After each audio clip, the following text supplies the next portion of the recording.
BFM Business, BFM Patrimoine, la polémique. Bonjour Nicolas Dose. Bonjour. Bercy annonce la couleur pour 2024. Un document transmis hier aux parlementaires confirme une baisse des dépenses de l'État l'an prochain. Gabriel Attal dit même que c'est historique, c'est vrai ? Alors c'est vrai, oui, mais il y a quand même un biais. D'abord, dépenses de l'État, donc c'est pas la dépense publique. Il n'y a pas les dépenses sociales, il n'y a pas les dépenses de collectivités locales, c'est important.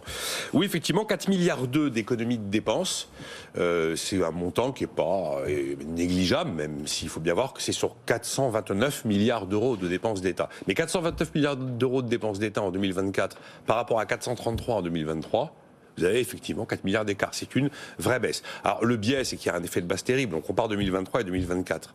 En 2023, on a un bouclier tarifaire à 14 milliards qu'on arrête à la fin de l'année 2023. Quand vous supprimez une énorme dépense totalement hors norme, totalement exceptionnelle, qui n'a pas évidemment vocation à s'inscrire dans le temps, vous avez un effet de comparaison qui est... Voilà, si on est mauvaise langue, on peut considérer que hors bouclier tarifaire, c'est pas moins 4, c'est plus 10. Voilà, si on considère que le bouclier, c'était 14.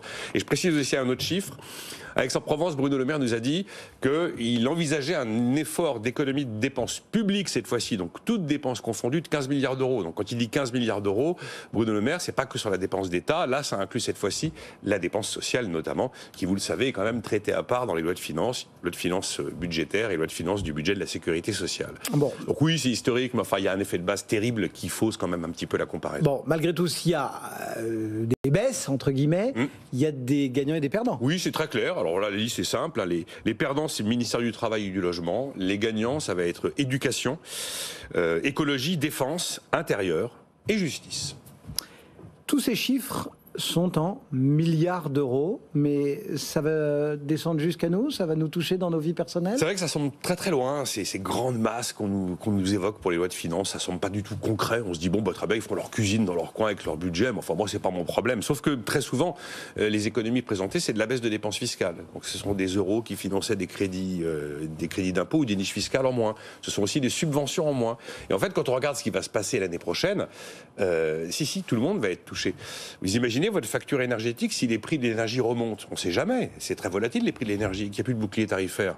Vous allez sentir passer la douloureuse. Vous allez voir ce que c'est qu'une économie de dépenses publiques ou de dépenses fiscales. De la même manière, quand vous allez acheter des médicaments où tout d'un coup, il faudra avoir laissé un reste à charge supplémentaire, ce sont des euros qui sortiront de votre poche. Donc là, vous allez voir très concrètement qui paye les économies de dépenses. De la même manière, pour utiliser son compte personnel de formation, jusqu'ici, il fallait pas bourse délier. Maintenant, probablement qu'on aura un reste à charge. Ça n'a pas été confirmé, mais enfin, on parle de 30% quand même de reste à charge, c'est pas négligeable. Si vous êtes un investisseur dans le locatif, en 2025, vous aurez plus le Pinel. Si vous voulez acheter une maison individuelle, vous aurez plus de prêt à taux zéro parce qu'on a sorti la maison individuelle du prêt à taux zéro. De la même manière, vous êtes un employeur, attendez-vous à payer peut-être un peu plus les arrêts maladie. Tout ça est très concret.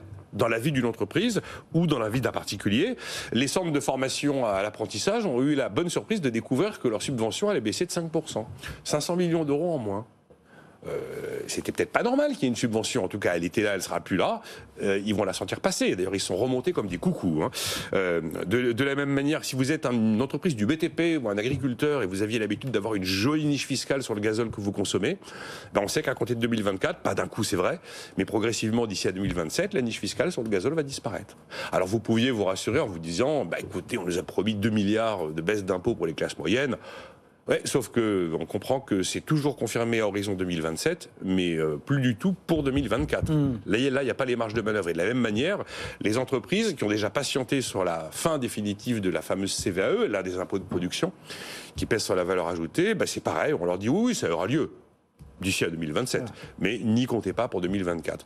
Donc voilà, si on ramène ce qu'on appelle des économies de dépenses à la réalité de tous les jours, de tous les acteurs, on voit que tout le monde paiera d'une manière ou d'une autre. Par contre, effectivement, il n'y a pas de hausse d'impôt sur le revenu, il n'y a pas d'espèce de hausse d'impôt très visible, et c'est chaque fois sur un peu des hausses d'impôts qui ne disent pas leur nom quand même. Nicolas Dose et la polémique du jour. Merci Nicolas.